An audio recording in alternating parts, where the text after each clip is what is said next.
أعوذ بالله من الشيطان الرجيم بسم الله الرحمن الرحيم حسبي الله ونعم الوكيل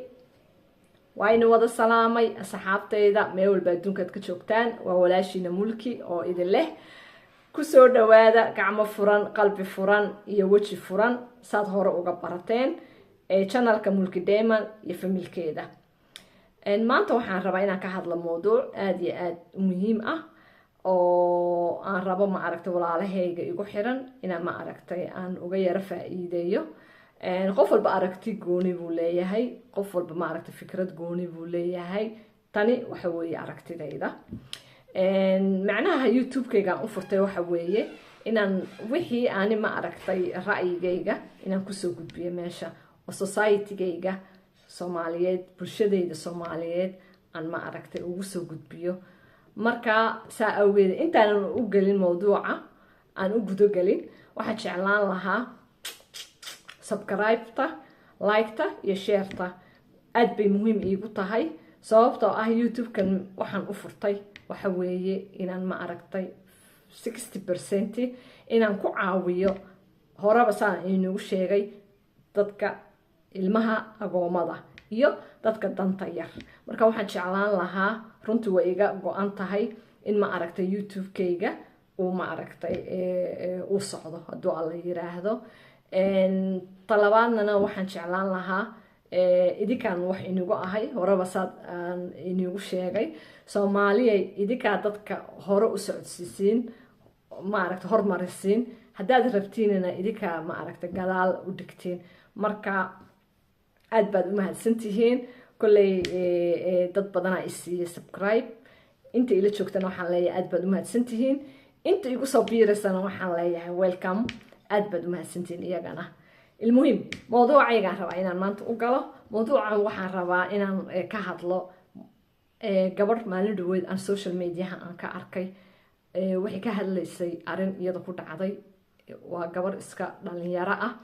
marka anoo saa u daawanayo runtii social media ku jiro ayaa gabadha iga soo horbaxday gabadha arin iyada saameysay oo nolosheeda saameysay ka hadashay waana gabdhahan oo qurbaha ku koray mana rabo inaan qof aan ataago mana rabo inaan magaca aan sheego laakiin mawduucayga waxaan u soo fadhiistay meeshan waa qalbigayga taabatay runtii aad baan uga xumaaday marka saa awgeeda ayaan rabaa in ma aragtay ra'yigayga aan u gudbiyo hooyooyinka igu xiran oo sharafta leh iyo aabayaasha oo iyagana qiimaha iyo qaayaha leh horta marka hore waxaan ka salaamayaa meeshan aabahay iyo hooyaday iyagana igu xiran waxaan leeyahay kusoo dhawaada channelka gabadhiina mulki iyagana ma aragtay maasha Allah aad baan ma aragtay ugu faraxsanahay ma aragtay waanadooda koritaankooga farxadda la joogayga yani la joogooga ay nala joogaan wadankan waxaan leeyahay I love you abi hooyo waxaan rabaa inaan ka hadlo mawduuc oo ah gabadha waxay ka hadashay nolosheeda waxay tiri nolosha meeshan waxa ay dhigay tiri waa waalidkayga waxaan ka wadaa waalidka kulli ma wada xumo waalidka oo special qurbaha jooga waxaad u malaysaa waxa jiro majority-ga waxaad u malaysaa wax weyn ka qaldan runtii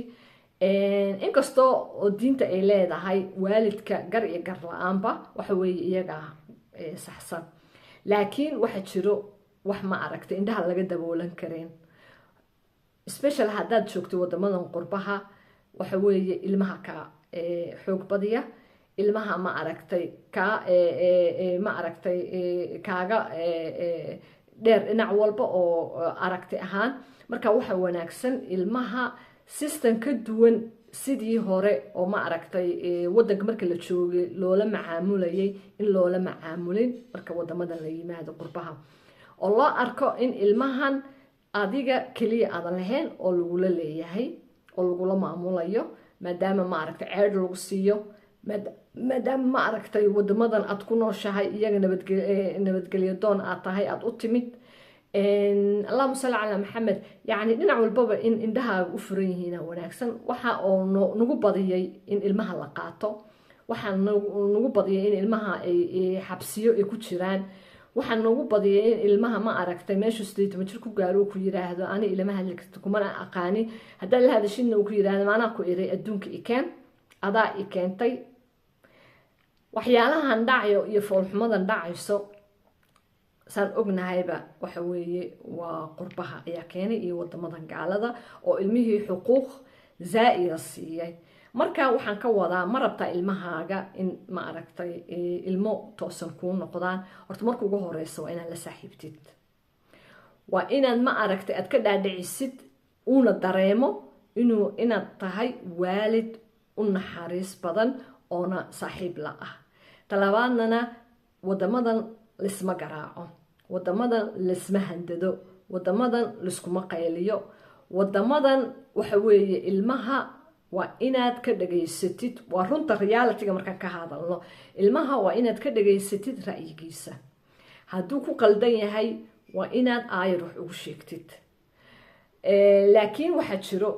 waalid aan waxaas fahansaneyn hadhowna ilmaha marka laga qaato mise ma aragtay isaga dhibaato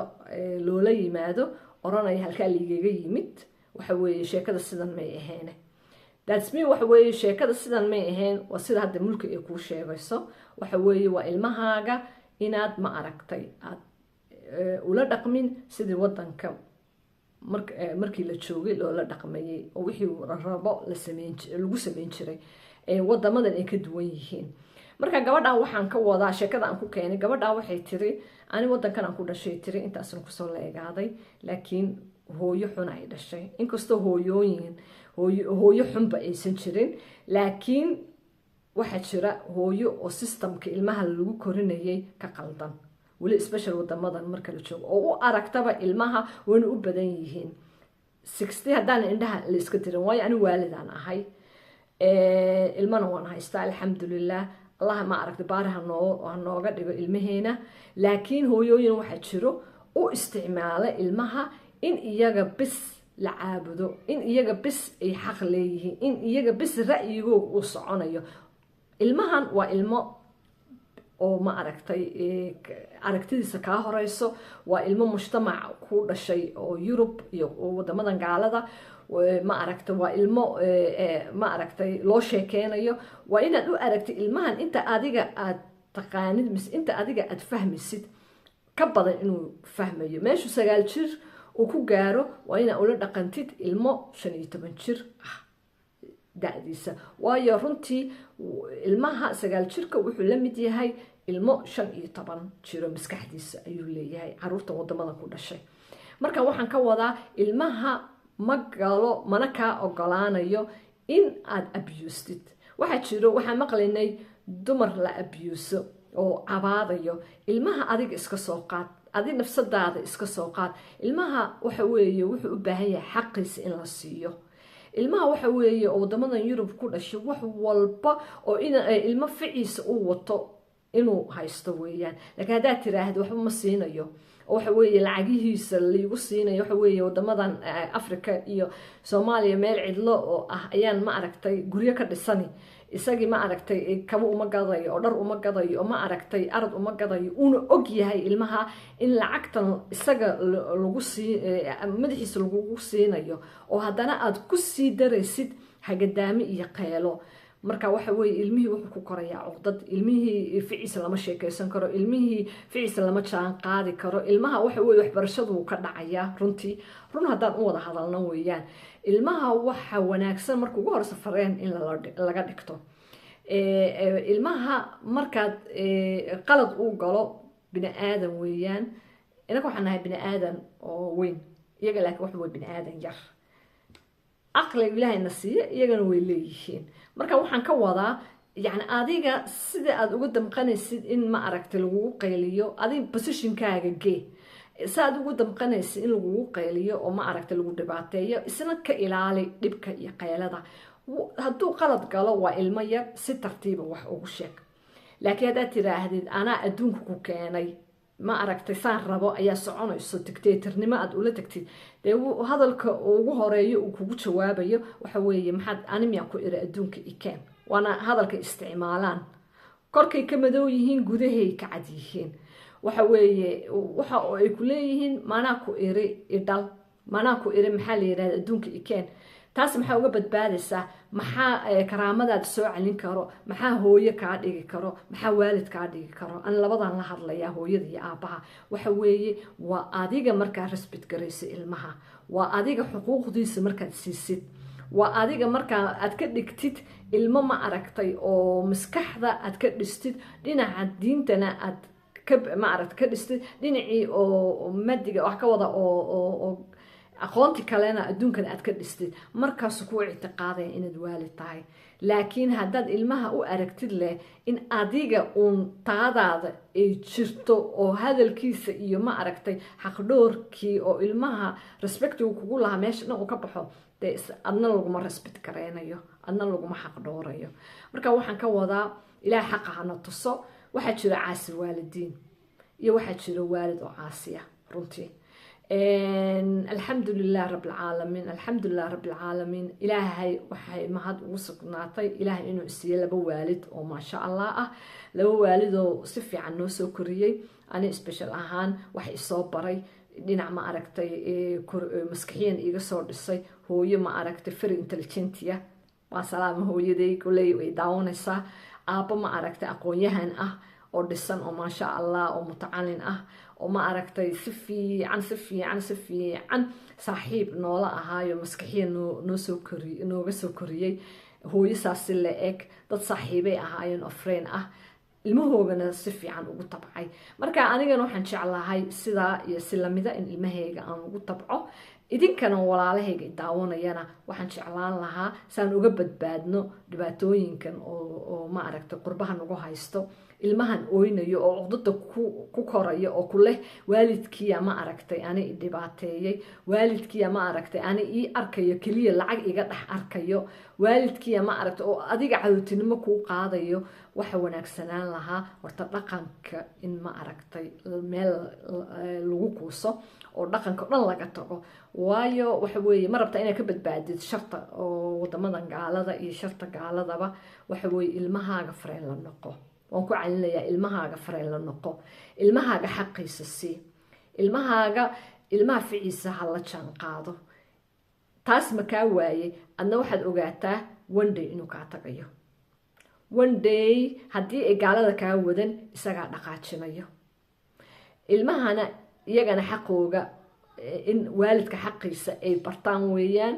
oo waxaa laga yaabaa ilmo igu xiran inay ku jiraan oo daawanaya dhalinyaro ah idinkana waajibkiina waxa weeye in waalidkiina aad xaq dhortiin inaa waalidkiina aad caabudiin ilaahay ka soko waalidka waxa weeye abaalkiisa iyo xaqiisa lama gudi karo idinkana waa inaa xaq dhortiin oo aadan isku arkin inaad tihiin gaalo intaas ayaan ku ekeenayaa inkastoo ma aragta gabadha arrinkeeda aada ii taabtay runtii markii hore se u dhaqmayso markaan arkay ma aanan jeclaysan oo waxa weeye xadka ayay ka baxday runtii mar walba markaasaan u daaraba social mediaha special qeybta ma aragtay tiktoka iyadaas ay iga soo dhex boodi jirto waa iska gudbin jiray laakiin maalin dhawood maray sheekeynaysa ayaan si fiican u dhageystay oo runtii qalbigayga taabatay mana jecli ilmo oynay inaan arko mana jecli gabar oynaysa inaan arko marka kulley ani aragtidayda waxaan idin leeyahay caruurtan oo ma aragtay systemka qaldan loo korinayo ha la joojiyo waalid waa ognahay kulligeynaba waalid aan nahay laakiin waalidka waa inuu ogaadaa xadka uu leeyahay maadaama wadamadan qurbaha aan nimid haddii kale laba mid ayay noqoni haddii kale ilmahaaga waa isdayseen waa iswaynaysiin waqtigay noqotaba haddii kalena soo maahan waa lagaa wadani oo waxa weye way ku dacweynayaan